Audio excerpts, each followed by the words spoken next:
Corey, it is a rainy Tuesday here in West Virginia. It is a overcast day today here in Northern Virginia, our older sister to West Virginia. Turns out, I didn't realize this, but West Virginians are constantly comparing themselves to Virginians. And they don't call themselves West Virginia, they call themselves Best Virginia. But I wanted to say, I don't think Virginia's thinking about you at all. I just think of that as our little part of our leg towards the Just west think out like there. when you want to leave Nova and see a mountain, that's where Nothing you go. against you West Virginians. Now my sister is one, so I can poke a little bit more fun because I have a foot in the door per se. The A reason why we twin weren't in poking the fun mountain. before is because we didn't think about it. West Virginia, you are wild and you are wonderful. Welcome to the Baking It Down with Sugar Cookie Marketing Podcast. If you're tuning in for the first time, we're actually a group on Facebook that has a podcast, not the other way around. If you're looking to grow your bakery business with tips, trips, marketing know-hows and nuggets and what's trending, go join the Sugar Cookie Marketing group on Facebook. This is just a way for you to have marketing in your ear hole during the week while you're busy baking because the marketing works so well that you learned in the group. I feel like they all have a nice symbiosis. It is a circle of life. You can't have one without the other. Similar to Virginia and West Virginia. We need us both, wild and wonderful and crowded. I feel like when people say, "Oh, I didn't know this was happening," or "I didn't know this was coming," or "What is this?" It's because you're missing one of the symbiotic pieces. Yes. So what's said in the group is brought to the podcast. What's said on the podcast is sent in the newsletter. What's said in the newsletter is brought back to the group. So it's kind of if you had all three pieces and you like the Facebook page, you probably wouldn't miss too much. You'd have a giggle because I've been just posting some just fantastic reels. Gigglers. Not even a giggle, a little bit of a gaggle. I'll say gaggle territory we've gotten to. Is it butt guster or a gut buster? Butt guster. I'll be saying that for the rest of my life. It's a real butt guster. A butt guster. Dune boogie. Boondoogie. It is April 28th. If you're listening to this in the future, hello from the past. But we wanted to talk specifically about a few things. Before I jump into that, just a couple of reminders. The Main Street May Cookie Collab is the best collab if you want corporate orders. So if you say in 2026, one of my goals was corporate orders, don't sleep on the Main Street May Collab. It's the second to the last Friday of this month. We have a 3D printing boot camp coming up. I'll talk about that in a second. And Corey just sent me the materials for the cherry cookie class kit. Yeah, it's super trendy right now. Cherries, and bows are super in. So I said that would be a fun theme to do. And I have decided the next cookie class kit will be Summerween, which has gone another trendy one. Yeah, more popular over these years, and it continues to grow. I know we've almost sold out of our cookie class in July, but I wish we were doing Summerween. I wish we were as well, but we will be doing the fruits and frosting class, which is actually adorable.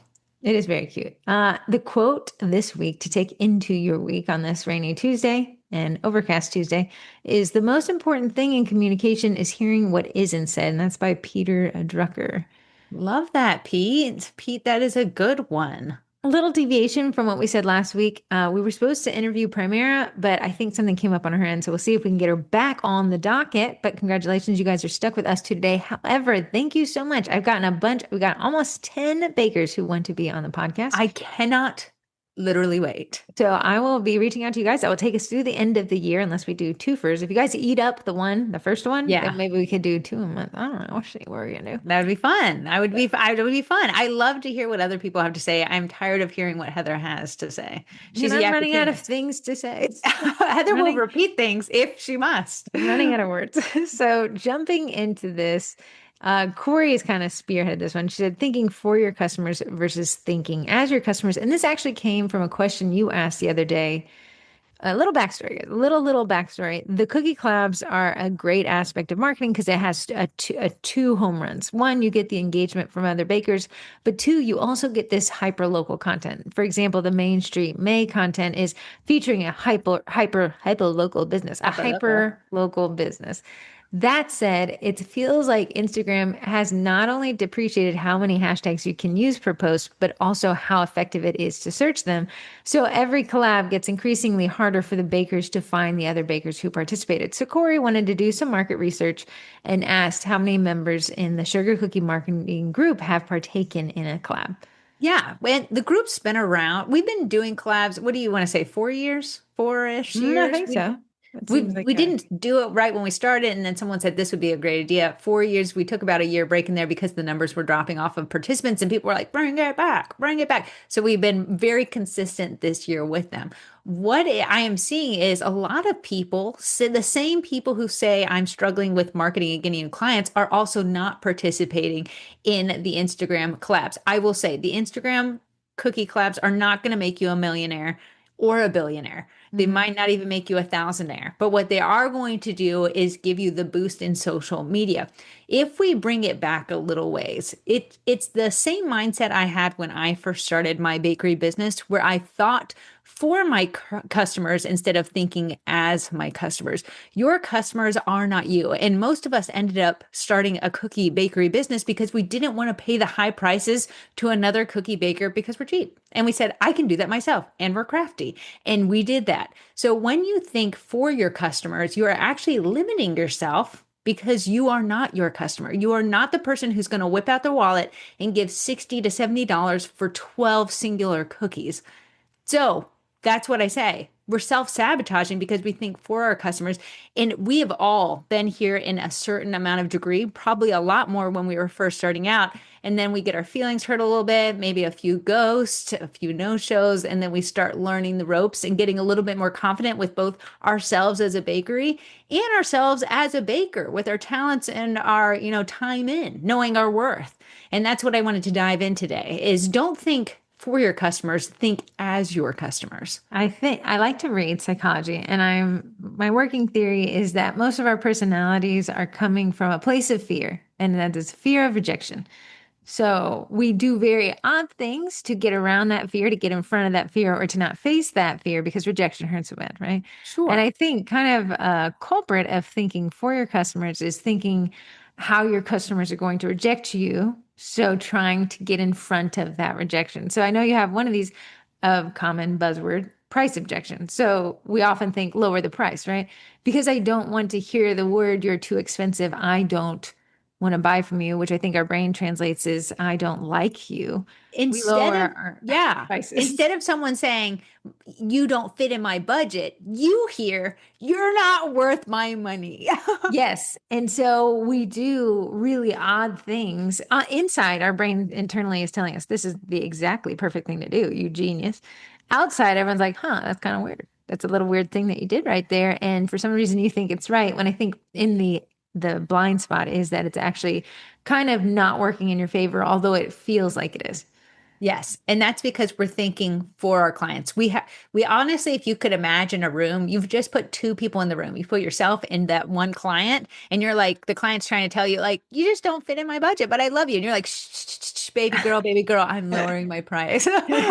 So Corey's first one is wallet watching, and here's my thing: the cheapest person in the world is a cookie baker because they're so cheap they wouldn't have paid it. That's why they learned how to do it, right? Yes. Joking, it's like a joke, but the thinking your customers won't pay your prices because you wouldn't pay them leads to very weird business practices.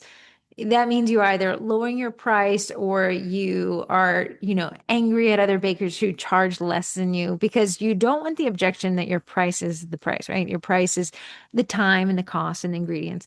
So what we do is we do these other things that allow us not to raise the price or to be really upset that we have to have this price. Yeah, we're thinking on behalf of our customers.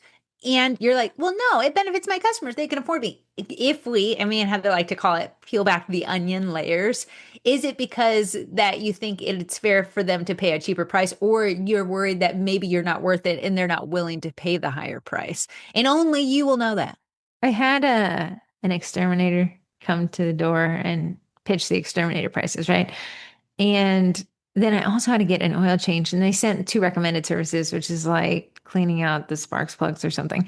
Both of the salespeople were like, oh, I wouldn't pay it. So I was like, oh my goodness, you wouldn't pay it. Well, I'm not going to pay it. If the guy that's on the team of charging me wouldn't pay it. So it almost like because they weren't confident in the pricing and they probably just said I wouldn't waste my money. I don't think that they were shy or anything. But when the baker's like, oh, I know this is a little expensive, but like it makes me think like, oh, you think it's too expensive. So why would Yeah, I? Now, when you go somewhere, let's say you go to a Range Rover dealership and they're like, how could you not spend this? This is the price of luxury, you poor pauper. Then I'd be like, well, now I want to because if I spend it, it'll make me feel like I got something of value. Value, remember, said price isn't relative, but value is perception. it is. So It is. It's so subjective. right. So we can create value, but we can also snatch it away by how we talk about our own prices. So if you're very trigger shy on quotes and you're very like, well, I know it's expensive, but, or hey, we can work out like, or maybe I can wiggle on the, it makes me like, well, you don't think this is worth what you asked. It's the JC Penney effect where if everything is always discounted, was it ever the price to begin with? Yeah, the Hobby Lobby, we talked about it last week. If it's always 50% off, it was Now it's never only worth. 30% off, but we're not looking at maybe the price is actually the same. Maybe they raise the price and then or lower the Oh price. yeah, Whatever Hobby it Lobby is. is not going to take a loss. They might take less of a profit. But I'm saying you can fudge numbers so that 50% and 30%, if the base price shifts, is the actually same discount. Sure, However, our sure. brains perceive that 50%, I don't know why the camera's not focusing. You guys just look at me as a blur. Uh our brains perceive that 50% is more than 30%. That's exactly what we should think. That's what it is. Yeah. But that was all relative. Now, people who go to Hobby Lobby, even if the price out the door is the same, they feel like they got less of a deal because 50% was more than 30%. Now it's only 30% off. Yeah, but and that goes into thing. If you think that you're priced too high and that your customers won't pay that price, so you lower your pricing to fit what you think the customers will pay, there's only one person getting robbed here, and that is you, the baker, and your business. When bakers, okay, raising your prices to increase profit or raising your prices because costs increase, natural side of business, also a great strategy, right? We shouldn't, if the market sustains, charging more is great. Or then you work at the strategy of scale, charge less, make more, right? Whatever you Mhm. want your business to be. When bakers say, I need to raise my prices, so how should I post that announcement? I'm like, you're trying to convince people that this was necessary, like that you had to do this. Versus, I don't think you go to Hermes, and they're like, well, the reason why this one's $10,000 is because, but the cost of the alligator leather, whatever it is, they're like, the price is the price. You either want it or you don't, but we know you do because everybody does. Like that level of confidence makes me want it even more, or don't want one. But if somebody handed me one, I'm not going to throw it away. I'm going to Yeah. be prancing around with it. So when the bakers are like, hey, I need to raise my prices, and here's the 10 reasons why I'm telling you so you don't reject my price, I think it conveys a little bit of lack of confidence in the fact that the price needed to be raised. Sure. Yeah. It's not a the person buying the cookies from you, unlike yourself, doesn't care how the cookies are made because that's why they didn't become a baker and that's why they're trying to hire you. You became a baker because you looked at the price of someone and said, "Whew, that's a lot." That's literally what happened to me. Me and Heather bought custom cookies for a marketing client of ours. When I went to pick them up, I said, "Wow, that was pricey. I think I could maybe do that myself." And because I'm cheap, I've become a baker, but now I still have that mindset and I'm putting it on people who've never asked to have that put on them. And I it's oozing out in different ways. So, One saying, ooze is the trigger shy. I'm sorry, I had to raise my prices. The second ooze, specifically of wallet watching, is like, and it's so funny. Maybe I'm not involved in enough hobbies, but it's baking specific that I see those posts like. And if you're a client and you come to me and you say this, and you're like, it's almost like you're getting in a marital argument with clients who have a natural response to, oh, that's a little expensive. You're like, and don't come, my time is my time. You guys don't understand. And I always see it kind of in this one. And if I do the math, I'm actually making well below minimum wage. So yeah, like where you're almost angry at people for having normal reactions to the fact that this cookie is $5. yeah. If you are a wallet watcher, here's ways because I have suffered from that in the past too. The ways that I have helped myself is having a form with upfront pricing. That actually makes it so the sticker shock is not on me. The sticker shock is there before they ever get to me because they have to fill out the form to make the order. So they fill out the form, and by the time it gets to me, they've gone through their sticker shock, and now it's just deciding on the design. So I really like that. In my emails, like if someone goes around the form, which they do, I always blame the event budget. I never blame the client. So I say, let me know if this price fits the event budget, not let me know if you're broke. That's not what we're trying to do. Are you a I don't brokey? say, Click here. let me know if I'm too expensive. It's none of our faults. Your event budget was set by you. That's not my fault. And that's not your fault because the budget's the budget. So I love to blame a budget. Sometimes, okay, we all have budgets. We all say I'm only going to spend this, right? But when something comes and the seller is so confident, like how could you not? It makes me think, well, I can fudge my own numbers a bit, you know? Oh, I I sold a can car come up a once. little bit. I sold a car once and she was like, I can only afford like, let's just say $200. And then so we run her credit app. I go to the credit department. I go get her a little piece of paper and I come and I'm like kind of solemn. And I was like, well, they came back with 400, like twice her monthly budget. She said, I got a car. And I said, what? Like what? She talked herself. She knew that what she was willing to wiggle on and she wiggled a lot up to $400 a month because she got a car. Right, that exuberance. And when you're while watching in almost like when you're demure and you're like, oh, sorry, I Yeah. have to quote you this. It makes the buyers, me as a buyer, feel like, oh, I'm sorry, this isn't good, this is bad. But when somebody's like, hey, great news is I can knock this design out of the park. We are just a little bit different on the budget. I'd love to work with you, and if we can't find a number, that no sweat. But like, here's what we're looking at. Where do you want me to cut? Like, what can we shift here? Like, I want this to be the best party for you. How Yeah. can we get you up there? And you Yeah. can do I mean, that. it And could that be, opens a door to like fewer designs or maybe fewer cookies and things like that to kind of say, like, oh, this person really wants to work with me versus those posts. And here's what I'm going to tell you. I'm going to tell you right now, the negative Nancy. And if you're a client and you think this and they do the carousel post almost now, yeah. the reason they perform is because you have a lot of other bakers following. Oh, Also, yeah. drama performs I've in the scrolled in the algorithm. comments. It's literally Baker saying, say it again, say Tell it them right, I say it should right. repost this. Thanks for this. I'm going to share this to my clients. Like, because it's performing well because other bakers are following you. And that's what they think because it is a feeling that is a normal feeling to have. However, punishing your client base, Corey and I needed to buy something from somebody. And Corey's like, I almost don't want to because if it goes wrong, if anything is wrong, I'll turn into a post on a page like about me, around about about how anything went wrong, which, in business, there's a lot of things that can be misunderstood. Moving on to point two, boredom betting, adding too many things to your menu because you think your customer will get bored with your best sellers. Now, this one we also have branded. I hate the blurry thing. Let, I'm just let so me sorry. ask you, can you move your microphone more in line with you? It's choosing your microphone or your face. And because the microphone's just ever so closer, it doesn't know. But if you were in line with it, it might be able to. And these are for my YouTube folks. Heather's like a blur and then not a blur, not a blur. So let's I'm see if not sure that what the helps. camera's thinking. I'm as close to the microphone as reasonably possible. No, no, now Great. focus fine. Uh, boredom betting, which is another phrase we use, is analysis paralysis, having too many options so that your customer is overwhelmed. It is counterintuitive, but too many options. We are loss averse before we want to acquire, right? Meaning Yeah, we'd rather not lose something than we'd rather gain something, which is, I think, weird lizard brain because it doesn't feel normal, but it's how we're all acting. sure.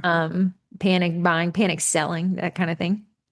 So if Corey gave me 20 options, my brain subconsciously would say, if I pick option two, what if option eight was better? Yeah, we've all seen the videos where like I went to the store and I was so overwhelmed I ended up getting nothing. Like even the opposite of the point. You left with nothing in your hands. I find that when there's a ton of options, I do feel a little uneasy because I'm not sure which is the best option for me. And when I leave with nothing, I do feel a little sense of relief because instead of getting the thing, which should feel good, not losing out on the wrong thing actually felt better. And I think Yeah. that is really counterintuitive, but all the studies have shown that too many options is the worst possible scenario. And if you look at documentaries on Chick-fil-A, I was actually watching a documentary on YouTube, just letting it play in the background on Wendy's. And Wendy's, when it started, had five options. It was burger, fries, the softies, Yes, little sodas. yeah. And do you know what the fifth option was? It's what Wendy's was always known for, other than the softie. Is it a potato? chili. And it was Oh, because they used fresh, never frozen beef, and chili was made with the leftovers. So that was the interesting oh, part. So they interesting. started off with five options. So, and now, you add more and more, and then it creates mass confusion. So boredom betting is another version of that. So, Corey, if you want to delve in, So we have talked about it in the pre-sales podcast in the past. My customers are bored with my old designs. I must offer new ones, or I have to offer so many different designs because what if they don't choose this one because they're bored of it? So we end up offering all of the things, and then our customers end up buying none of the things, and then we think pre-sales don't work. But we've over inundated our end user, and they're worried that they're going to lose out, so they end up not buying anything. And we have microwave mindsets. Imagine scrolling, and we've done it, and I've talked about it when we go to a cookie cutter shop and they have 5,000 pages. And we're like, well, I'm going to order something, but I don't want to miss out on anything because I'm already paying shipping. So for the $7 shipping, I need to go through all 5,000 pages and make sure I get everything I need. And then we never come back and we're like, oh, yeah, I forgot I never ordered those. And it's because we're overwhelmed with the options. it is an interesting concept. So, in terms of thinking for your customer, you would say, well, if I would like more options, I would like, if and it's always that if I offer more, I'll appeal to more. I Sure. was listening to, I'm sorry, I just let podcasts play in the background all day long. That's why when I say I was listening to a podcast, it's not a lot. It's playing constantly. But I was listening to a podcast on Ramit Sethi every Tuesday. He does an interview with a couple and talks about their money. And his book is called Money for Couples. And I'm like, right there, because he niched down to money for couples, he's Mhm. lost anybody who's single. However, I am single and I'm listening to Money for Couples. But I would say if I had a book that called Money Strategies for Absolutely Everyone in Every Stage of Life, or Money for Married Couples, which one would appeal to me if I was a married couple trying to learn about money? You would go for the first one, but you're like, but the second one could appeal. The first one appeals to you too, but it's so broad I'd and go to the there's second one. so, I'm sorry, just to yeah. correct what you said. You said you'd go to the first one. The first one's being too broad. You would say, I'd rather go to one that's hyper focused. Same with your menu list. If you are Baker of all, master of none, but I have somebody come in and they're like, I'm just really, really good at sugar cookies.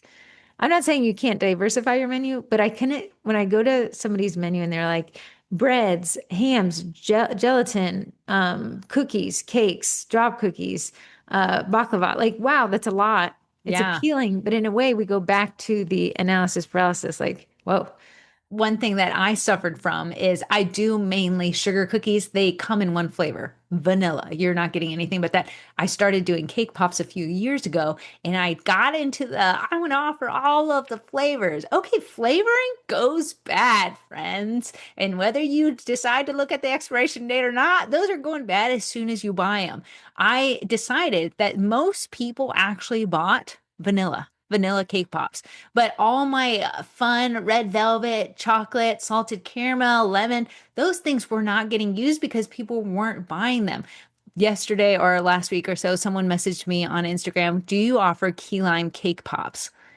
I said, no, I do not. I only offer vanilla. A lot of us would be like, well, if I offered key lime K-pops, I would have gotten a sale. The problem is you would have bought all the key lime flavoring and the recipe for key lime. You would have made one sale and then it would sit and you would toss it. So any profit you would have made from that one order would have been gone. Granted, you could do a whole marketing campaign around your flavors and I everything like know, and a that. ton of work for key lime. Ton of work to try to get those things used up. Like, oh, my red velvet, it's gone bad. Gone bad, kids. Or you go with your most highest profit margin one, which is vanilla. And you already have the things, it's easy, and you've Tried and taken trust. the choice I out. would say if you had given me a cake pop that was key lime and didn't tell me, I would be off put. I did that once to you I guys. I know, think and I I did was strawberry. off put. Yeah. Just the final one. When I was looking at all these houses, there's a bunch of builders building homes in West Virginia. And this one specific builder, I was like, well, like, how do you? And they're like, oh, we actually don't build houses to spec. We build the houses and then people buy them. So it's like, well, they said we have three floor plans, and within those three floor plans, we have three options. And within those three options, there's three cabinet finishes. We choose them all, and you find the house that fits your Yeah. needs. And you buy that house. And I said, for some reason, that is very relaxing. Me, not an interior designer, not knowing how to pick anything. The thought of not being able to pick anything was almost a reprieve. Yeah. Could you imagine trying to build a house from the ground up where you have to choose what type of wood, the siding, I where the can't even bathroom pick goes? curtains without a little bit of. Sheer panic. Pun intended. Sheer panic. I got it. So Okay. that's what you're doing when you think that your customers are getting bored. You're putting on them something that they never even asked for. So then you get a bloated menu. You end up losing sales you don't even know you were about to make. And then you have, like, let's say your key lime did go expired. And you're like, ooh, that sounds bad. But someone ordered key lime. Now you have to order another bottle of key lime. The profits of that now set, gone, because Yeah. those flavorings aren't cheap, kids. They're not cheap. If And you that's suffer from this, I would look at your menu and you don't have to you don't have to chop your menu in quarters today. Just take off the five lowest performers. Start there. yeah. The things that Yeah. people just aren't ordering, they're ordering once a year, they're ordering once a quarter. It's just not enough to sustain. Chop those ones off, see how it feels. I don't think you'll see much of an impact. I've only offered vanilla for the longest time. I've had some people like, do you do chocolate? I'm like, no. And they're like, I'm fine with vanilla. Okay, great. I'm fine with that too. Point three, social sabotage, thinking your customers aren't on a social media platform, so choosing not to market on there because you don't shop there yourself. I see this one a lot with the collabs is, the collabs happen to be on Instagram because Facebook doesn't have a great search feature and Instagram is slowly catching up. But I always say somebody's like, well, I'm not on Instagram. And I said, now would be the time. Well, I don't get any sales there. How do you know you're not on it? You It, are not on it to make and that you're like, claim. I don't think my customers buy from Instagram. That's putting a lot, you're thinking a lot for your clients there. I can say that Instagram isn't my primary source of leads, but yesterday I got a message, Corey, how much do you charge for a dozen cookies? So it's a byproduct. For me being there, if I wasn't there, I would never have gotten that message. I have gotten leads from Instagram for sure. And we don't know where every lead comes from. But if I was just thinking for my clients, because I think myself wouldn't buy on Instagram, you've cut off one arm of your marketing persona. I Facebook, obviously, all this marketing and this podcast tends towards Facebook because it's coming from a Facebook group. So a lot of the people who listen to the podcast found us on Facebook have Facebook profiles. So it's Sure. very Facebook bias. That's a place where the groups are. However, Instagram is where a lot of the younger people are going. And I think when I say younger, you just imagine a 15-year-old, but not anymore. My little sister started on Instagram before she was on Facebook and now she's 30. And a lot of us would say 30-year-olds are within our target demographic. Sure. Yeah, 30-year-olds, they got kids coming. They got birthdays for those kids. I wouldn't say to look at all the so I think it would be hard to be on every social media platform effectively. I do Yes. find myself saying, wow, it's just so much work to make it work for this platform, for that one, the other. However, the data shows, and that'll be my podcast poll today. Where do you get your most leads? You're going to see a predominant Facebook, but you're going to see a secondary Instagram. So if the data tells us that both of those platforms are going to generate leads, we'd be remiss to say, well, my small singular data point that I had an Instagram profile 3 years ago and got no sales is actually indicative of the entire market itself.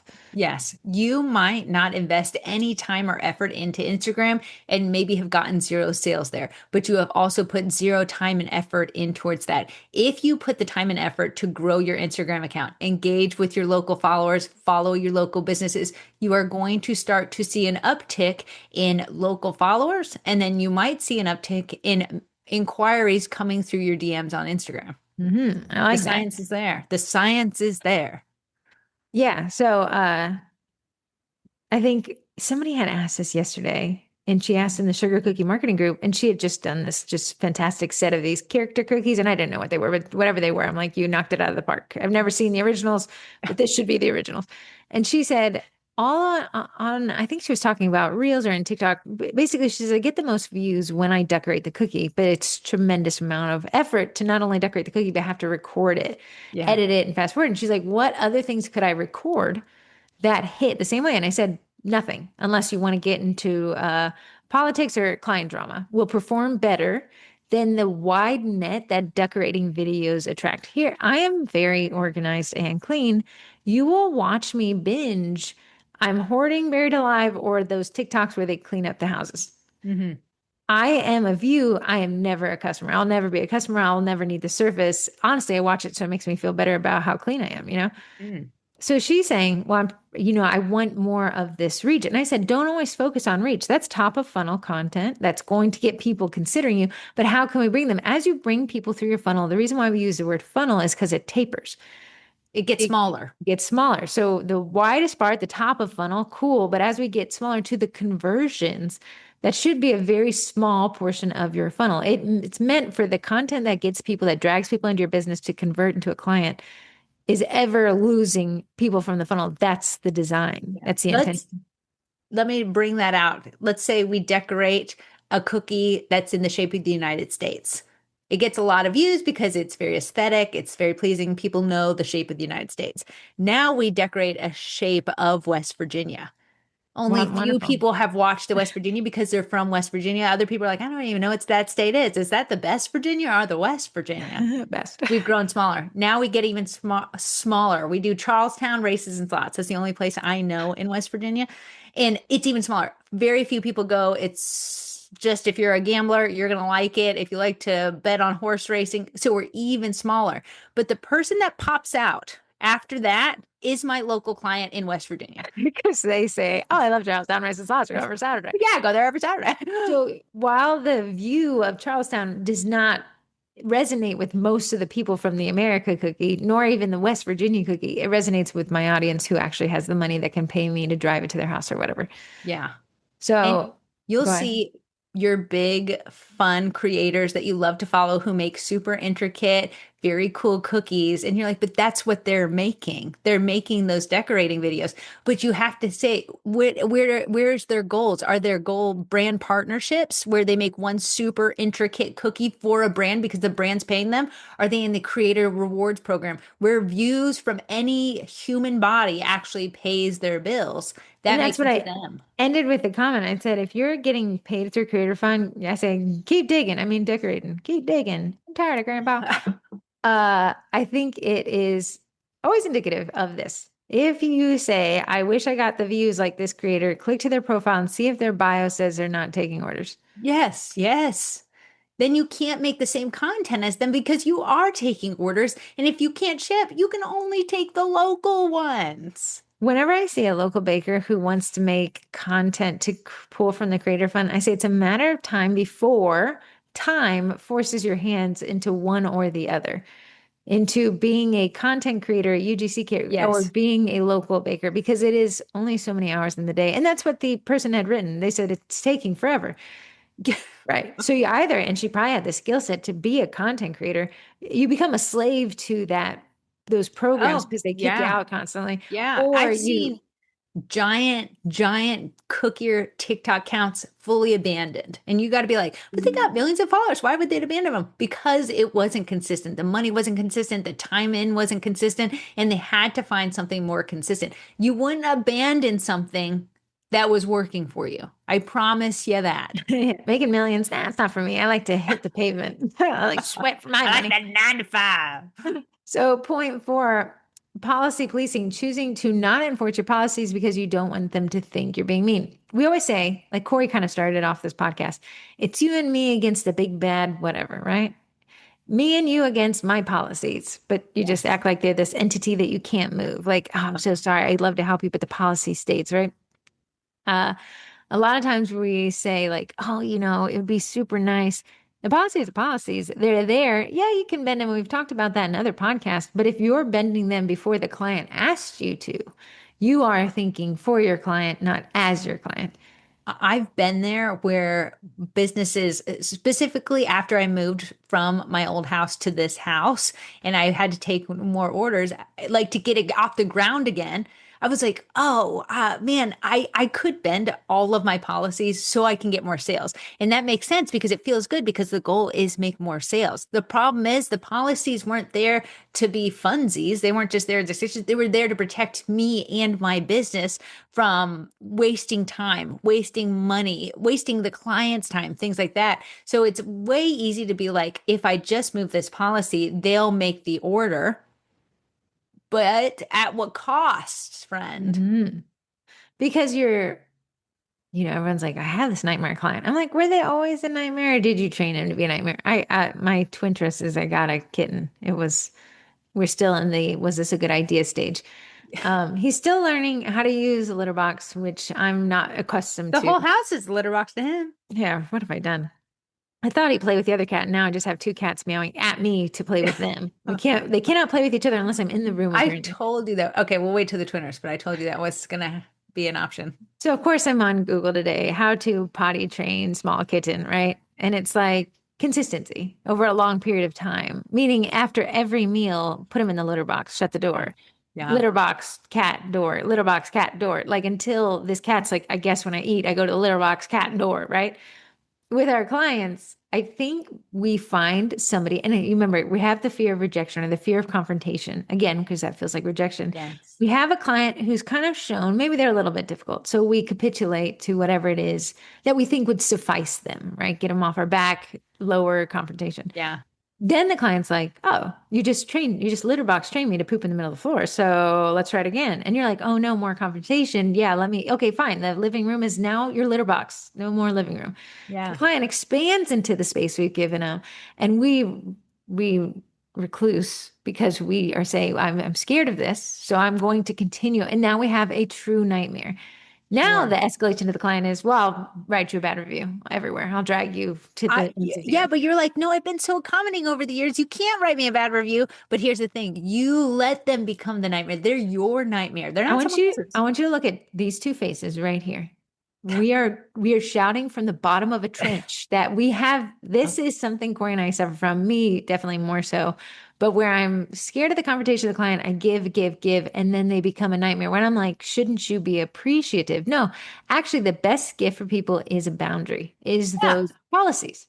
Is a boundary right off the bat, not the boundary Mhm. inserted 5 orders in because now you're busy, too busy to take their extra, demands or their extra order. It's the boundaries right off the bat. So what I say is to order with Corey, you have to fill out the form. If you don't want to order with Corey, you don't want to fill out the form. And now everybody gets a form. And sometimes I don't hear they never fill out the form. And you know what? It's going to feel like a little bit of a loss, but to work with Corey, you got to fill out the form. But when we think on behalf of our clients and say, I'll just take this one via DM, just they're right here. I'm right here. I have the time. I hope you have the time for the next 5 years, friend. I hope. Um, I heard this quote once, and I don't know who to attribute it to. I think it was about some kind of war, though. But it was better to have no freedoms than have freedoms taken away. Yeah. Like when you give a client some elbow room and then you take that away because you're like, oh no, I see they're becoming a problem client, then you have created your own monster. Corey is speaking from the bottom of her own trench. I tell I you, have this is Corey. I'm having this client. It's just ridiculous how they're acting. And I was like, and whose fault is that? And mine. Corey would be like, mine. And I was like, hey, you can vent as long as we call that it was your fault that you trained him to do this. One of my He's best. like, go Oh, ahead. go ahead. No, no, no. I was just going to One drag of you. So Thanks. I'll drag myself. One of my best clients who gives me a large tip, and I've used her giant tips as a justification for her. She'll always order last minute, and it always puts me out. And the only person I can look in the mirror in and see is myself.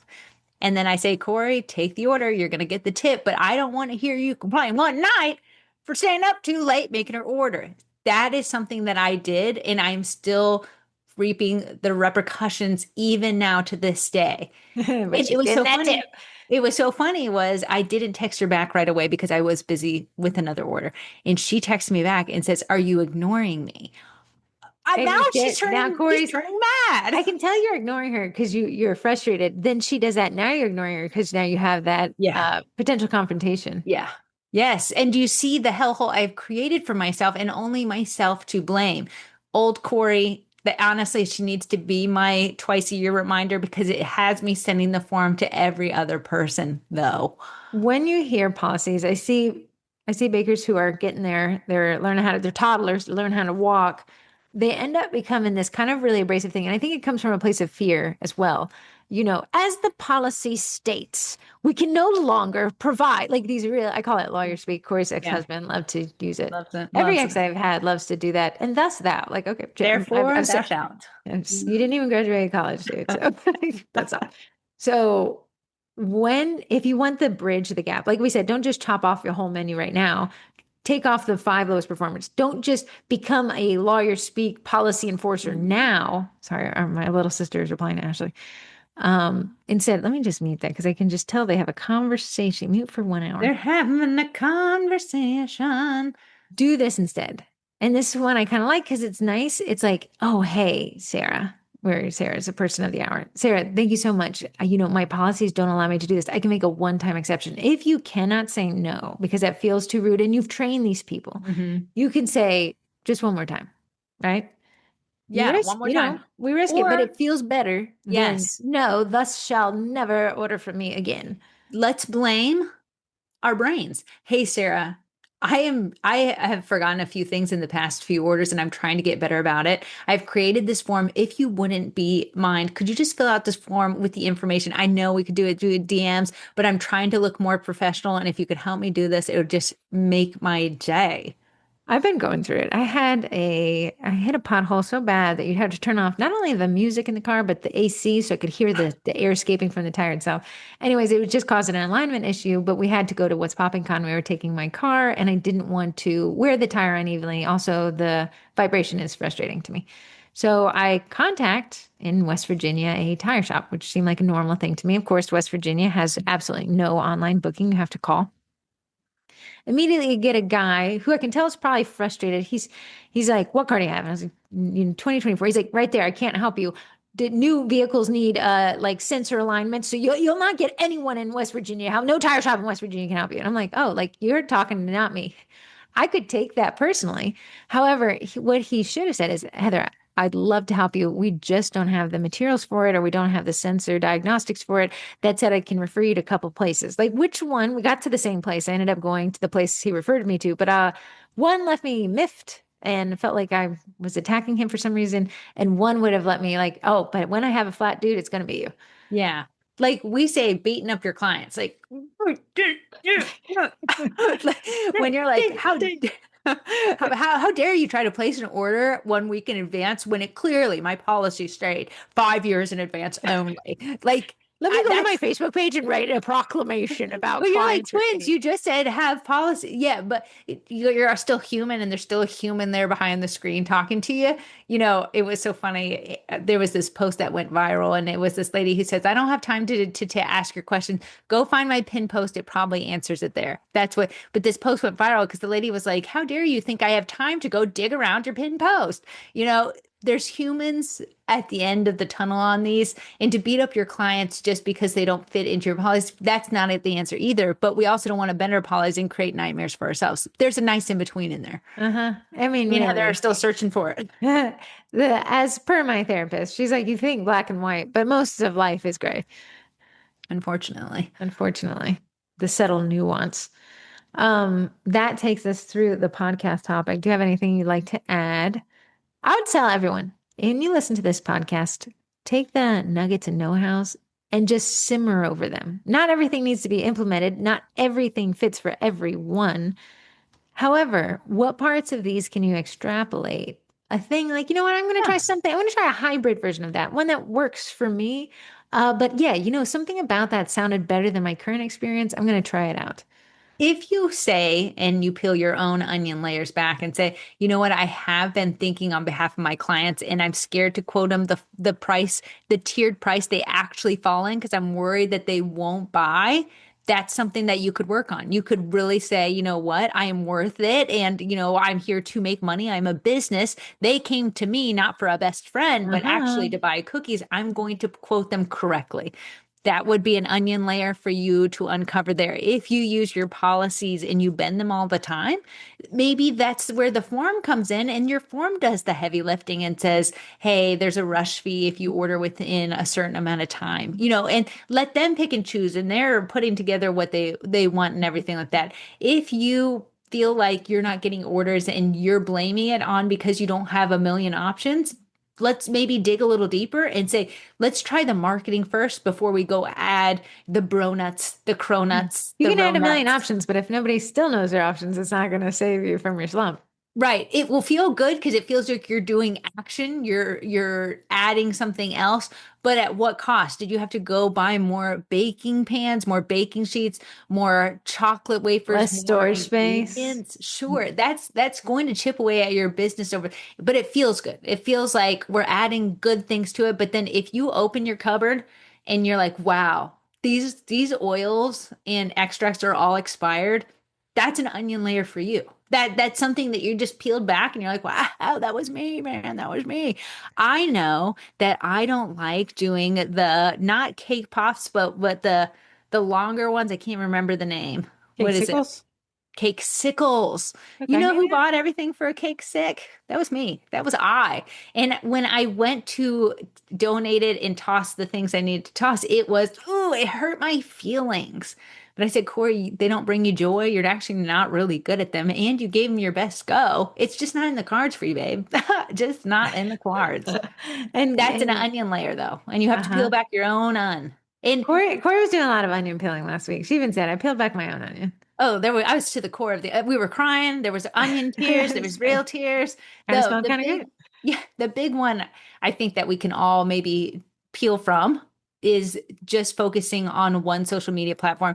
Heather's right. We all came from Facebook. Technically, if you found the sugar cookie marketing, that's our biggest avenue. That's our widest net. That's our United States.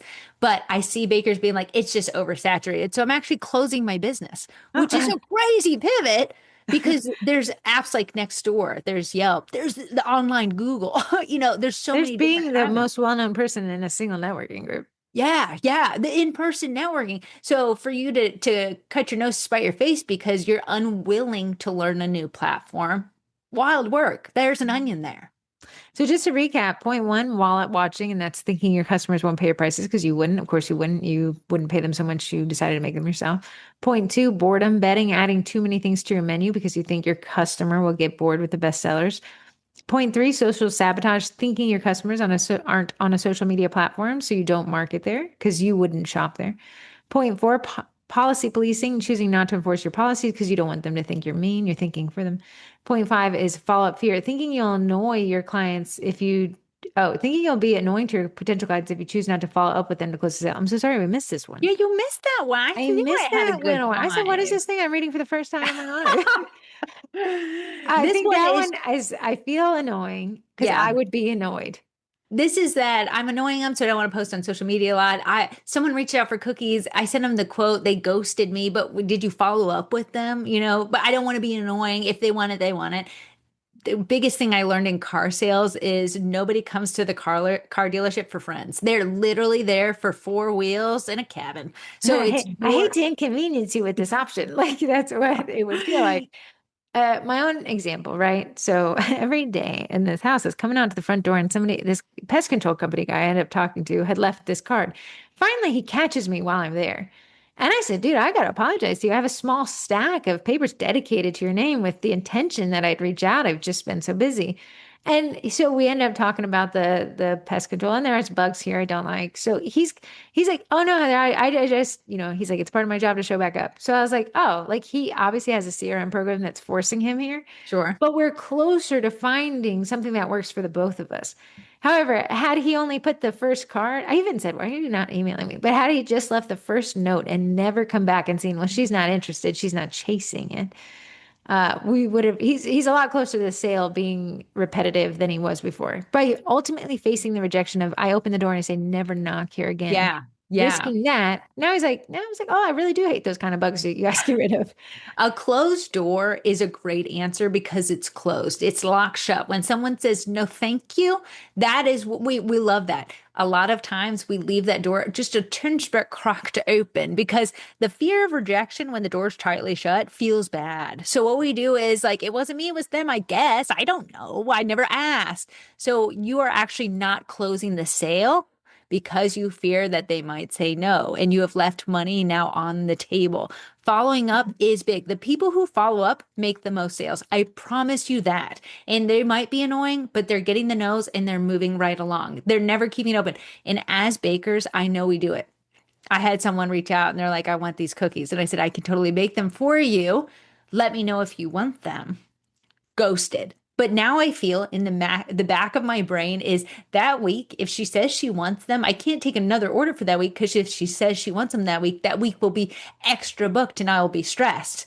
What it would behoove me to do is say, hey, so and so, I'm giving you till 5 p.m. tonight. I'm actually closing the calendar. Someone else is interested in that. I just wanted to give you first dibs. If I don't hear back, I hope we can work together in the future. I love to earn your business. Bada bing, bada boom. We Uh, have chased the no because the no will set you free. did Did the she not book with you? case? She did not. That's okay. Mm. But I think a lot of the times that first email that I mean, I just look at my own track record, right? I have the best laid plans of mice and men, the best of intentions. I just get busy, it gets lost in the sauce, and then they come back up and I'm like, you know what? So sorry. You're right. I totally forgot. Or I didn't forget. I Yeah. just got overwhelmed and the Yeah. TikToks got too good. Like, them pinging you. Because again, I knocked on your door first. Yeah, we're trying to find a common ground here. But don't feel annoying, especially when somebody came to you. And don't fear reaching out and closing the sale, whether it turns into a yes or a no. Because I promise you, the other bakers who are not chasing the yes or chasing the no are leaving the door wide open for you to actually be the person who chases that. That was the biggest thing with car sales is unless you hear a definite no, it's a yes. And Mm. that's what you're chasing constantly. Hey, the car's still on the lot. How can I get you back in here? Drive it home. Sometimes I'd love to be convinced. I love to be on the fence and then pitch me. I'm like, Yeah. you know what? How could I not? How Yes. could I say no If with the that what you man, said? Heather has these weird old bugs in her backyard, and they're like by the gajillion. If that man grabbed a fistful and brought it to his store, brought it to Heather's door and said, "You like these? You like these? I can get rid of these tomorrow. Do you want that?" Heather would say yes. Yeah, yeah, yeah. But if Heather opens the door and he was like, "Oh, hey, I didn't want to annoy you. I'm just stopping by, dropping off another business card. Do you mind if I leave it by?" Heather's not going to buy because he's leaving yet the crumb trails to because he's worried about getting no. So he's like, Uh-huh. "Here's another business card. Let me know. Maybe yes, Uh-huh. maybe no." But if he's But like, "I can do it today," or "I'm gone, baby it's cake." funny. He was like, "Hey, Heather, I just want to let you know I'm not really good at. I'm not a salesperson." I was like, "Oh yeah, I can get the vibe. You seem very nice though." You know, it's just interesting how we feel. If you go to if you watch on YouTube those sales cultures, those sales Yeah. conferences, you're like, "Wow, these people are cut from a different cloth. They can truly." We had Eugene on the podcast, and like you said, me and my wife, we had a challenge who could get the most no's. Yeah. It's just Yeah. a different method of thinking. It is, and it's getting out of your own body and saying, they're not saying no to me, they're saying no to their budget, or they're saying Uh-huh. yes to their budget. No to me doesn't mean they don't like me. It means they like their budget more, and that's okay. And maybe they find another baker. The one thing that's so subjective is cookie tastes and cookie looks. Like I don't work with almond extract, but the lady down the street does work with almond extract. So you might be like, I love almond extract. I'm not going to be the baker you choose. And that's, you didn't say, Corey, I don't like you because of your vanilla extract. You said, I liked her because she used almond extract. So if you can remove yourself from that fear of like, they don't like me anymore and put yourself in that they just found something that fits their needs better, it feels so much better. You can go to bed so much easier that way. Uh-huh. True. True, true, true. Okay, moving on. Now there's no more hidden points. I read them all. Thank you. That was all I had. That was So my brain sorry. dump So right we there. have a boot camp coming up next week. I'm the heavy lifter in this one. That's why I'm excited about it. But Corey is my first pupil, and I saw her probably, would you probably print off 10? Do you know? I'm sorry. Did you know you can print off more than one cutter at a time? I do know that the cutters were rather Okay, larger. Corey has a Bamboo A1 Mini, which is actually the printer that we're going to be using in this 3D printing cookie cutters from scratch boot camp that drops May 7th and May 8th. So it's a 2-day boot camp. But yeah, I've purchased another Bamboo A1 Mini so we can unbox it together and we'll assemble it together. And you'll be so surprised how easy it is. Yesterday, for the purposes of this talking point today, I went to Etsy and I Googled or search grad cap cookie cutter. It was 3.5 inch was 645, 675. Sure. Anyways, Yeah. around $7. And then I added it to cart and I said, ship this bad boy to West Virginia. And they're like, okay, that's 9 and change. So I'm already at $17. This boot camp is $13 and we'll save you on that $9 that disappears because, okay, support cutter shops, love them, but Love that them. shipping fee goes to nowhere. And Sandy, you'll find that a lot of your favorite cutter shops are creating STL files. STL files are the files you need to print it at home. So you can still support your favorite cutter shops and you can print at home and save on that money. And that money can be the $13 to have you sign up so you can start printing at home.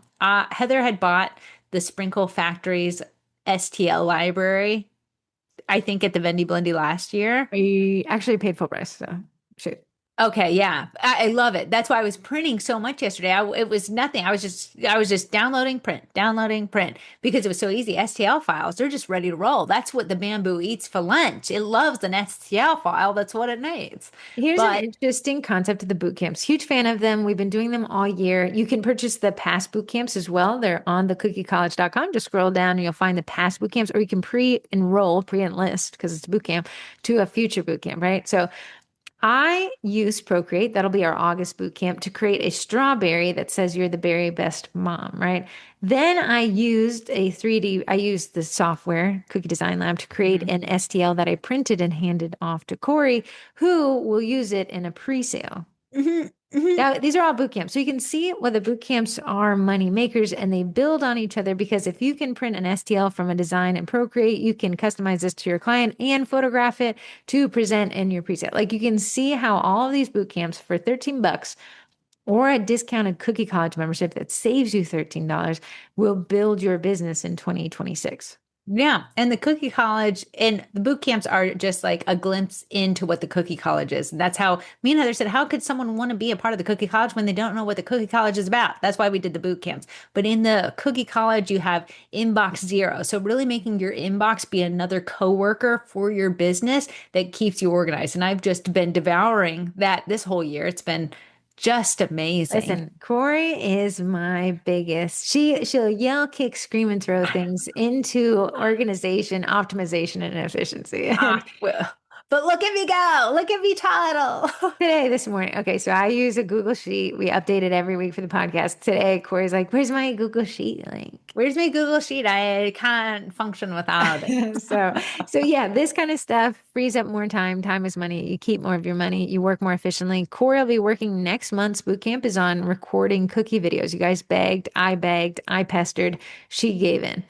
Yeah, if you So look at the Sugar Cookie Marketing's Instagram, because you're going to be on there and marketing on there yourself, you can see what the videos kind of look like. They're not super high end, but they're getting us views, clicks, likes. They're moving people down the specifically, funnel. specifically higher end videos with high quality equipment. One, it takes tons more time to edit, but it Yeah. doesn't always perform as better as off the cuff quick stuff.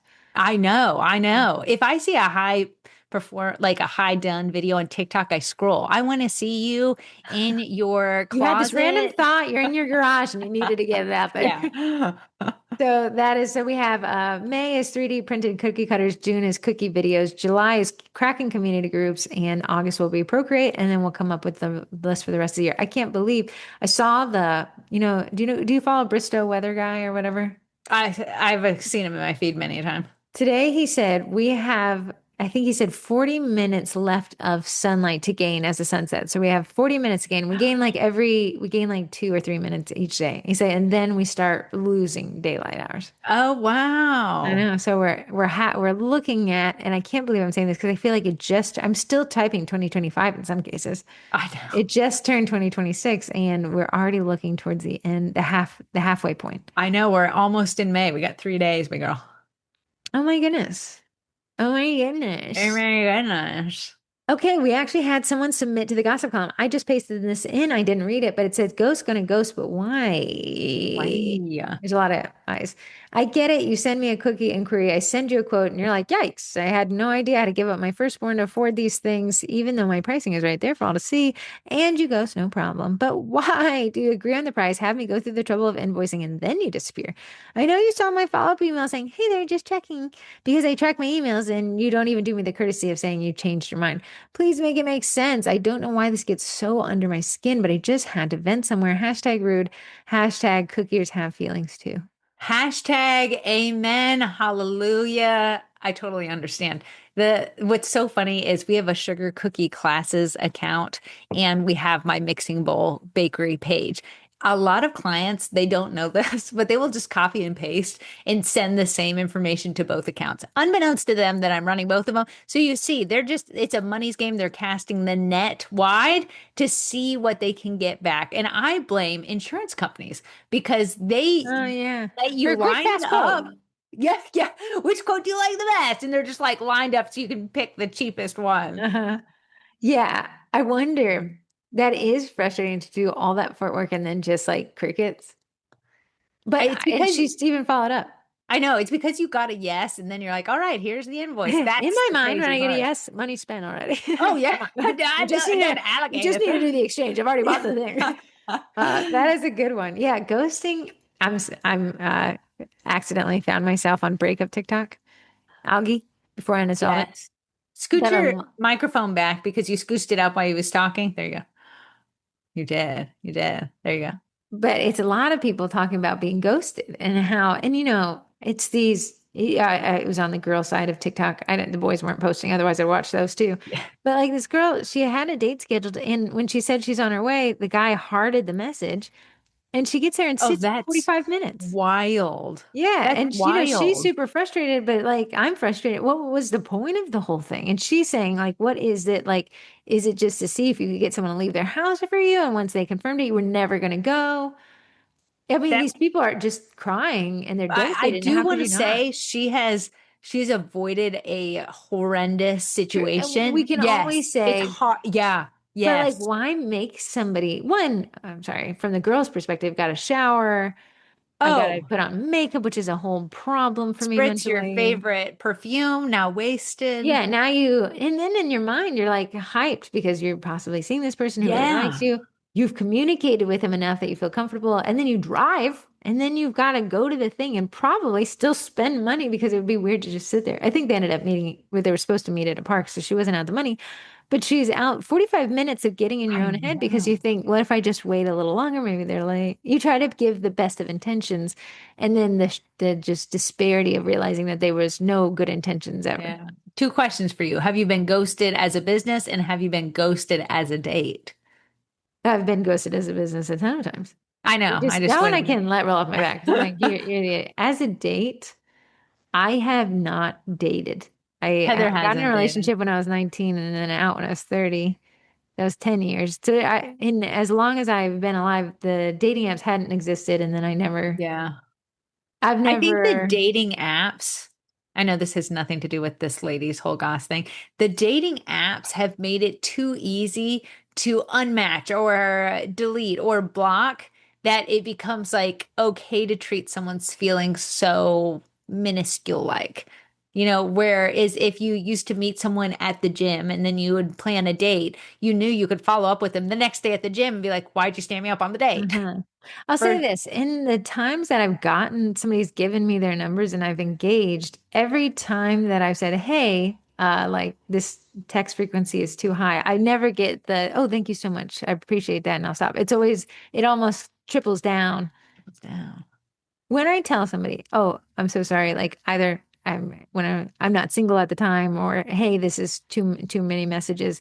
Nobody ever seems to respect that. So I can see why after I send that very clear message, then I stop responding. I don't know if that's considered ghosting, although I was very clear. I think that was your final, hey, following up, here's your invoice. And then they're like, did not read that loud and I clear. know. Will So continue texting. I am not really positive how it's supposed to work after that point. Like, I guess it becomes like a respect thing, or maybe like I can text her to death and she'll just finally give in. Yeah. I Mm. guess to the Goss call, not that you asked for anyone's opinions and this isn't an opinion piece. You could always say, Have you like, been hey, ghosted? on a date, Mhm. I have not been ghosted on a date. Most of the people I've met in person, though. Well, you've been in long-term relationships. Oh, I'm trying to remember back. These were to my early 20s, and Oh, yeah. and then it was in only like a year and a half time frame that I even dated. That was horrendous. To the Goss Call lady, you could always say your last Hail Mary, as I saw Project Hail Mary this past weekend. Your last Hail Mary would be, hey, I'm just closing this out. I'm deleting the invoice. Bless be, and do your one last pass to see. Granted, that's annoying. And, they gave a yes. So you could always, I've gotten some sales doing that, like getting ready to block you, girl. And then they're like, oh my goodness, I'm so sorry I just saw this. I'm like, oh, no worries, friend. Let me random idea I had. This probably doesn't isn't thought all the way through. The noodle isn't always cooked when you have Sure. the idea, right? And throw it up against the wall. What if like you built into your price a discount, but it's not discounted because your prices compensate for it for first time customers as long as they pay within 1 week. Like it'd be like, hey, I'd love to work with you. In fact, here's as a first time discount. Would you see a first time user discount? If you get this paid in a week, and then when they don't pay, he's like, hey, this is about to run up. I'd love to get you in on this. Sure, So an if they end up incentive. paying later, you get more money. If they pay earlier, they got an incentive. And now it's the first time, so you know it's not So forever. it's the reverse late fee. It's a reverse It, late fee. It's an incentive fee. yeah, an incentive fee. I kind of like it. Right. So because you're still sniffing butts when you're first timers together, they're a Yeah, first time buyer, you're technically their first time cookier, and sure. you've done them a small favor in this, discount for first time orders. And Yeah. now you have a reason to follow up because you're doing them a favor. It's you and you guys against the expiring discount. Yes. Just a thought. It's a thought. I like it. I like Goss call. Thank you for that. And I totally commiserate with you. I've been there, done that. It's annoying and it's frustrating. And people are meanie bobinis. Meanie bobinis. Just try not to take it personally, although it's exceptionally hard not to.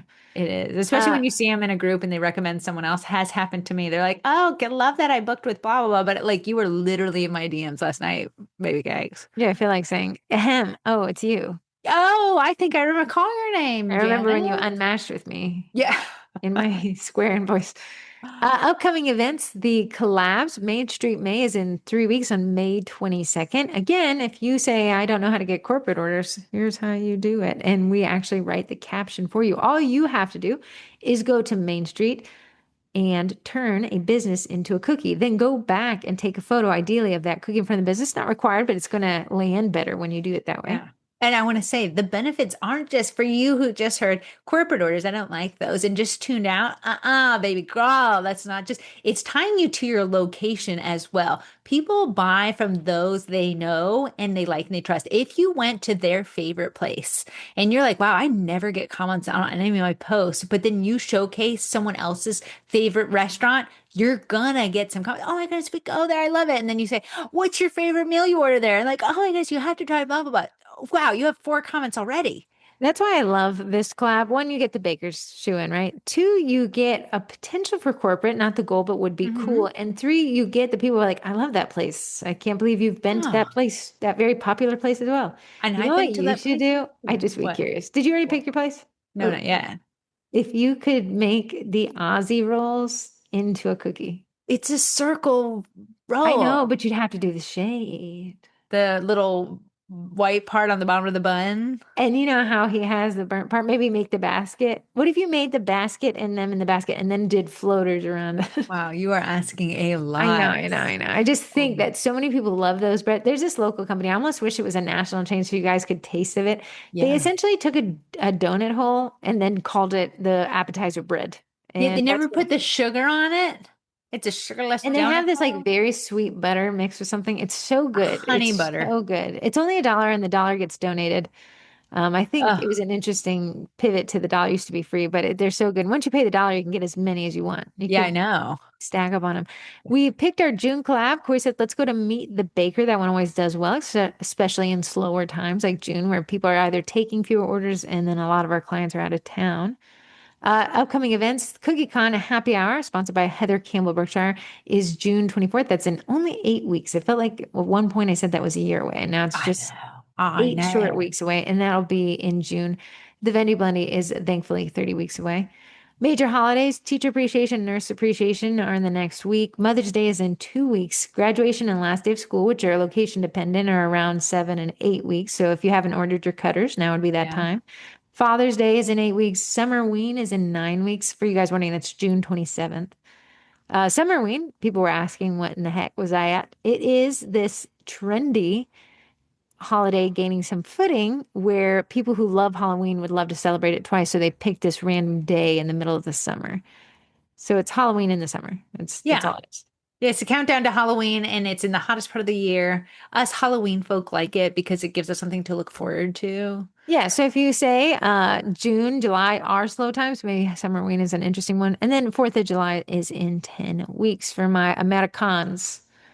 Wild, wild. And if you're listening to this today, which is the 28th, it's Bus Drivers Appreciation Day. Oh, very nice. Thank you, bus drivers. I always thought that would be a fun job. I think it's stressful. I Here think in it's West stressful. Virginia, there is a train. I've never seen it. I hear it all the time, and it's crossing the road constantly. And there's so many train tracks. However, all the school buses have to stop before they I cross it. I agree that's probably for the A best. little bit of traffic A there. little traffic that buses are known for making traffic. when I see a bus, a blush, and his flashing lights, I know I'm not getting anywhere anytime The soon. reason why I like my bus system is she'll let you pass her. If she That's knows great. that she's got five more stops before you, she'll be like this and wave you forward so you can get gone.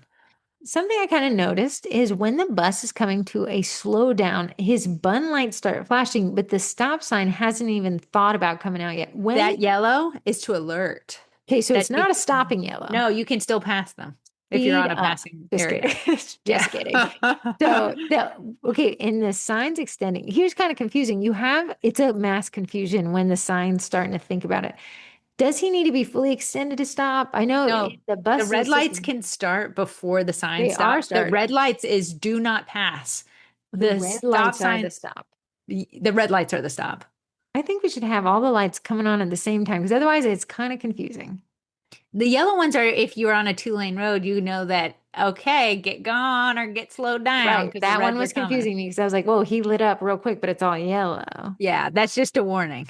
Okay. Now, on our school bus system in Northern Virginia, they put cameras on them, Yeah, which they should. You shouldn't be passing a school bus, but it is kind of confusing in that kind of ambiguous middle zone where the yellow lights are going and the red lights are thinking.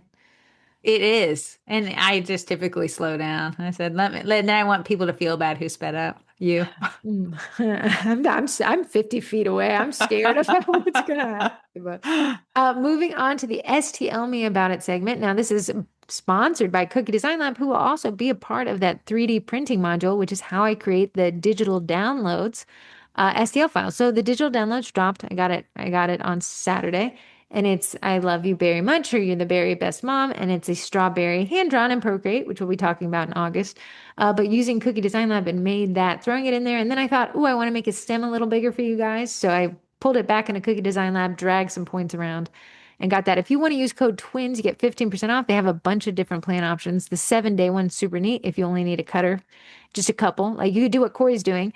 Sign up for 7 days, use code TWINS, get 15% off, and then just bust out an entire library. Yeah, the great thing about it though is as you have clients ordering more custom sets and you need a like there's I looked up this I needed an airplane holding a bear. I needed a bear flying an airplane. There was no STL files that I could find online and I couldn't get shipped in time. So I ended up just finding like a coloring book of a bear in an airplane and bringing that into Cookie Design Lab and I was able to make it that way. Look at how she was just crawling the other day and now she's driving a school bus. Listen, friends, I'm They unstoppable. They grow up so fast. We got some texting questions. We got four of them. Thank you guys for texting in. This number is 571-556-5644. Corey, we have four options for you. I'm going to choose number three. Number three is the area code 716. Hi, twins. I just saw a super cool reel on Corey's Mixing Bowl Instagram page. It starts with what looks like a Google search and then it goes to a bunch of her custom photos. Can you teach us how to do that? Pretty please and thank you. Ah, I wish that I was getting ready to enlighten you on something that took me 52 hours to figure out, Uh-huh. but it's not hard at all. First off, thank you so much for saying that. CapCut is or was owned by TikTok and it used to be free if you had a TikTok account. CapCut is now paid though, but what it has that I really like and I have InShot, which I do like, and CapCut, which I also like. I like different things about them. CapCut has a lot of trending templates and the templates are so easy because you plug it and you play it. Someone already made it, and then I come in and put my little photos in there. It took me roughly 4.2 minutes to make that, and it was easy breezy. And now I have a reel that I can use. I did not come up with the template, I did not design it. It already was in CapCut, and I usually just scroll around till I find one I like, put in some pictures, and then export it, and then I just use it on socials. How much is CapCut? It is $1.99 for 1 month, and then it goes to $9.99 a year. But they did have a yearly price. I just can't remember it off the top of my head. I will Google that as you talk. CapCut, and it's a phone app. It is a phone app. Yes, it is. They have an AI version, of course. So the free one, it's you get 1080 export but limited effects. Standard is 9.99 a month. Pro is 19.99 a month, and that gives you AI 4K export and higher storage. That is not cheap. Yeah, the thing with the CapCut, the free version doesn't have the templates. So you'd be designing your own. That's why it is beneficial to have the paid one. If you're seeing those funny reels I'm posting and it's like overlaid and it has text, like today's was someone saying, "How do you run a bakery life and your personal life?" And then someone says, "I'm not. I'm really tired." Those are all made in CapCut. Ah, good to know. They don't have like there's so many different versions of CapCut because there's CapCut on iPad, CapCut desktop, online and mobile, and the AI one. So it looks like they have a lot more options now. But yeah, they have some different plans. Obviously, going to yearly gets you that discount, but you have to use it enough to make it make sense. Thank you, 716. If you email me at heather@sugarcookiemarket.com, I'll set you up with Cookie Design Lab. Okay, I'm going to read the other ones. This is from the 813, not a winner, but you could always try again next week. Hello from Florida. Question, is it already hot there? Oh, she says, question for the podcast. Can we talk about licensing issues? I see very high profile accounts posting orders with everything from Winnie the Pooh to Bluey to K-pop demon hunters, Are you sometimes with printed struggling? images. Yeah, I am. I'm having a little bit of a stroke here. Is everyone just assuming these companies won't come after the bakeries, or do you know something I don't know? Or is there legit ways to use character? My own little anecdotal thing is once I had this ex, the same one who was a weirdo freak, and he wanted to get into toy making. Yeah, it didn't work out, much like we didn't either. And we went to a toy licensing fair in New York City. And it's almost next to impossible to get licensing for things like Spider-Man or whatever the Yeah, Avengers, whatever. Marvel. So, yeah, what you're seeing there is somebody taking a calculated risk that these companies won't come after them. Now, I think there is the difference between a big creator decorating something and not selling it versus somebody selling something, right? So, Yeah. if you upload a YouTube and you are singing somebody's popular song for fun, it's different than if you're singing it and getting them to download it. Like there's the intention there. If you download Fusion 360 and you use it for personal prints, no cost. If you download Fusion 360 and you sell what you create, there is a cost. Yeah. So, I think So a lot of times, go ahead. you'll see big creators, so big accounts, they'll actually have brand partnerships with, let's say, Bluey Live. So they create a Bluey cookie. We saw the ostrich. What's that one for the insurance company I always see? Liberty Mutual, Liberty Bibbity, or whatever.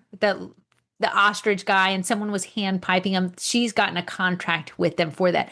If you see the average baker who sells locally, they are taking a gamble because they don't have the licensure for it. That's why we always suggest maybe doing inspired by sets. So instead of doing Bluey's character, maybe you do a paw print with the color of Bluey behind the paw print, or you do a dog bone with little dog paws on that. That's the way to get around it. It is a gamble. I had an order from Coach, but I got permission from Coach to make that order. So there are people who are getting permission behind the scenes. There's people who are taking the gamble, and then there's big creators who are getting paid to make the content for the brand.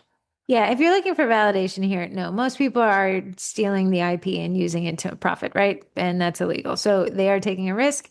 I always say with this phrase, as for me and my house, we will, and then make your own decision. So just because your next door neighbor's doing it and making more money than you by doing it, they've also taken on more risk. And so high risk, high reward, no risk, no, not as much reward, right? So yeah, if you're just wondering, no, there's no secret sauce there. Most bakers are violating, or it's an IP infringement there. And you see those big things, those big sweeps on Etsy. All these shops had XYZ. I forgot. They do it. What It was was those little ugly Labubu's dolls? got us swept off Etsy. So all these companies made the Labubu stuff, made their bag, and then they got a slap on the wrist from Etsy saying, "Hey, we could suspend your account." How much risk are you willing to take on? Because it's not cost effective to get a license from Disney to My make it. favorite thing though is like cutter shops know that people want Grinch cutters, Oh, I but they love it. They're can't like evil green guy from a evil but Christmas no made up one's gonna realm. no one's gonna search up evil green guy. So the IPs can't find them necessarily because they're not searching big evil green guy around Christmas time. So the cutter shops are still taking gamble, but they're also taking a loss because they're not naming him the Grinch. Uh-huh, yeah. And then some are like, this is the Grinch and I stole him by my Yeah. cutter. So yeah, that's the answer to that one. You're not insane and there's no secret sauce there. Area code 435. Hi, twins. I'm a newbie baker from Utah, and I apologize now for the long text. I made my very first sugar cookie in October 2025. Then I joined the Facebook group and started listening to the podcast after being recommended by a friend who's been a member since November. And as of tonight, I'm officially caught up on the pod, all Wow. 257 How in the episodes. world? You've not been listening to anything else. But I just wanted to reach out and verbally share how incredibly grateful I am for you both and for sharing your twin intellect with all of us. As a quote unquote baby baker, just from implementing what you've shared in the podcast, I've had so much more success than I would have thought possible. Within the first 6 months of my business, I've had 4 corporate orders. My fifth is already booked for June. I fully booked out to July, and after a few more orders, I will have made back everything I spent to create my business. But none of it would have been possible without you girls. I seriously cannot express how grateful I am, and I think I speak for all of us bakers when I say we truly cannot thank you enough for sharing your time and knowledge to help us reach and dream for even bigger goals for ourselves and our businesses. So I love you ladies, and I hope you have a great week. Your Utah baby baker, Pages Dough Designs. Well, that was incredibly nice of you. Heather, you're going to be copying and pasting that everywhere and on my tombstone. Thank you. Okay, I will etch it in myself as I lay down That is next to so you. nice, Paige. Congratulations. And thanks for finding us, not finding us annoying, and listening to us that much, because that was a lot of listening. I think it can be said here that a newbie baker, so you want to call yourself a baby baker, you can play with the big leagues of established bakers if you take the marketing shortcuts for it. Yeah. Yeah. If you want to do the long and hard con, like, I don't want to post in there, there's someone that's been there around a long time. Well, your business will be slower. But if you're like, hey, I'm getting in there, in it to win it, gonna throw my mitt in the ring, my mitt in the oven, you can get a lot of sales. And I'm so proud of you to almost pay off all your initial investment. I mean, before the year is up is tremendous. And congratulations. Me and Heather can talk, obviously, till our mouths fall off, but you taking the information and implementing it, that's the real applause right there. 257 episodes. Wait, it wasn't a small chunk of time. When am I having a stroke? Why am I I combining all my don't words? know. I don't know. You're eating every word The up. cat's got When you me said pluie, discombobulated. Plu Bear, Pluie and Pooh Bear. Hey, I'm so sorry. You started off with I something in this did. I podcast. said What a was it? butt guster. Like a little bit of strokes on both sides. Final text. Hi, twins. Love listening to the podcast every week while decorating. I'm located in Southern Maryland. Oh, hello, Oh, girl. hello, I love hat. Southern Maryland. And I'm wondering if you have any suggestions regarding pricing. I know pricing varies so much depending on where you live, but I'm finding recently I have a lot of inquiries for quotes and then crickets. I know that my prices are higher than many around me. But I'm also confident in my cookies as far as taste and decorating. I can't lower my prices, or at least I don't want to. The only thing I can think from seeing what others do is offering plain basic ones at a lower price to go with the more pricey detailed ones. Thanks for all you do. Yeah, I agree, but you can Can take I it away. say a tip? Yes. I do a cookie closet clean out mid-summer. And what I do is all the cookies that I've collected that were either for pre-sales, samples, things I just made for fun for holidays, I actually freeze them. And then mid-summer, I do a giveaway and I use these Miss Cookie packaging bags and they're like random cookies in a bag. And it's called like misprint cookies or something like that. Something like where they're just extra Oh, cookies. funny. And it's my way to give the taste. If my cookies taste good and that's going to get me the sales, they've got to be able to taste them because the price is what's scaring them. So the taste is what needs to sell them. And this is the way that I actually get my cookies into the hands of folks around me. So then they can be like, oh, I tasted them. That was really good. And, I technically ask for like reviews based on the taste and, the presentation. So it's two birds, one stone. That might be a great way to get your fancy product in the hands of people and then sell them on what you know that is really good and not have to take your pricing away. Yeah, I'll say, as the non-baker, but the definite eater, you guys, your cookies all taste very different to me. I love Mhm. them. I'm sorry. I'm sorry. If it's a cookie and it's going to my mouth, I'm going to love it. But there is a lot of swing in with how you Sure. guys, how thick your dough is and how crunchy you make the cookie and what you put in the topping. The So extracts and things. So the if extras. you think that's going to be your sales point winner, getting those cookies in some hands might be a great thing. If you go to in-person networking groups, bring your business card on the cookie or something that shows your business and you get them in 12 more hands of people that could be like, I taste the difference. I really like those. If you say Southern Maryland, if that's Eastern Shore, I would do the Main Street collab because you guys got some real cool places down there too, Yeah. where all the car Yeah. shows are, but it's like forever away. But I really like if that's where it is, it's a really cool place to go. You guys, Corey had shared a post I made 2 years ago that's funny and it's like don't stop posting character faces.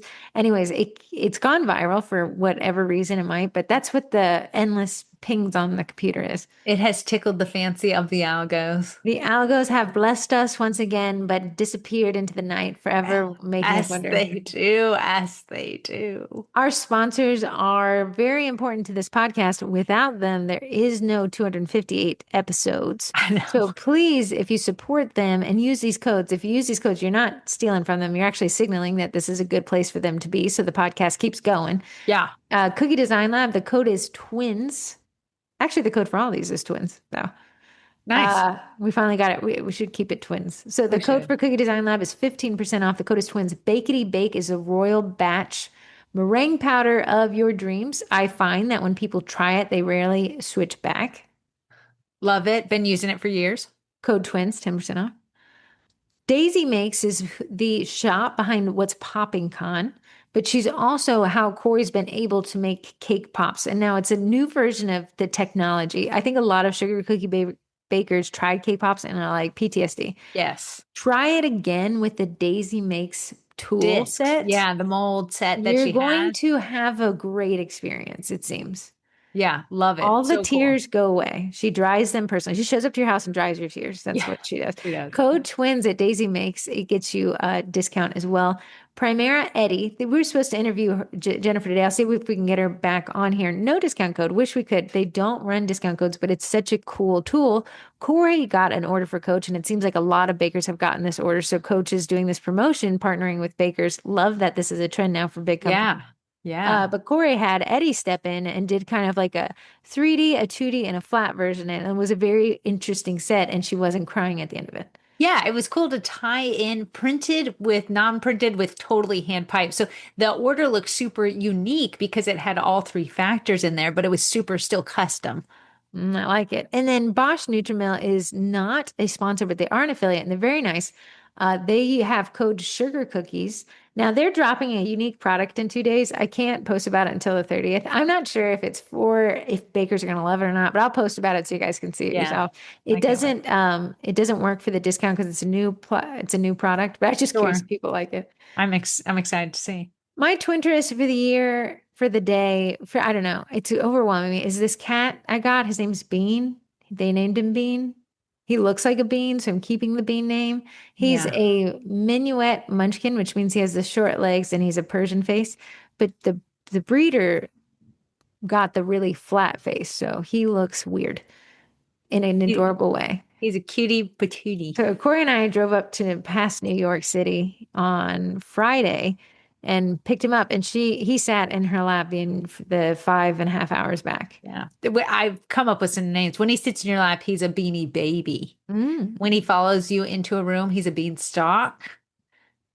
When When he's he's being bad, he's disobedient. beanient, when he's climbing on things, he's not a lima bean, he's a climb bean. Here's the interesting thing about being, I've never had a cat on raw food before, but this breeder was big into raw feeding. She says, and she's probably not wrong, that if you feed kibble, which is what my other cat only wants to eat, you're drying him out from the inside. So she says, my cat, Bean, doesn't even need water because there's so much water content in raw fed food. And I've never seen something so little eat so much. He eats almost his body weight every time there's a plate of food in front of him. She was like, just let him graze. I said, he's not grazing. He's eating the whole plate. She's like, oh yeah, sorry. He's one of those ones that eats a lot. I said, he's eating me out of house and home. I wonder if she's saying let him graze because other cats that she had were also eating with him, so he wasn't eating the full plate. He's eating at an unprecedented consumption rate. He's a growing bean, a beanstalk, but the upward. So that has been my Twinterest of he is the same breed as the one I have. However, he's so small he can't tackle stairs, and the big one's tackling the stairs, which is funny. I used to call him a little cat, but now he looks gargantuan compared to Bean. And Munching it Bean. has told me that I no longer want any more pets. However, if it doesn't work out with me and Bean, Corey will have a Bean. Well, my son loves Heather's cats, which is unfortunate. So he's going to watch them. But I know my son wants another cat, but we've had two cats that have passed away, and my heart cannot handle, and my cleaning back cannot bend over anymore. Listen, listen, Linda, I needed that logic on Thursday before Friday. Yeah, So I yeah. I did the cats when I was younger. Like they got old with me. You get them when No. you're I older. literally thought that Munch, he lives out here in West Virginia now, is like sad that I'm the only thing he has to play Uh, with. So I thought is getting you him a are buddy. you thinking I'd be happy for your clients and your cats, Yeah, and I and was not thinking you correctly. are putting onto your Don't cat? think for your client or your cat.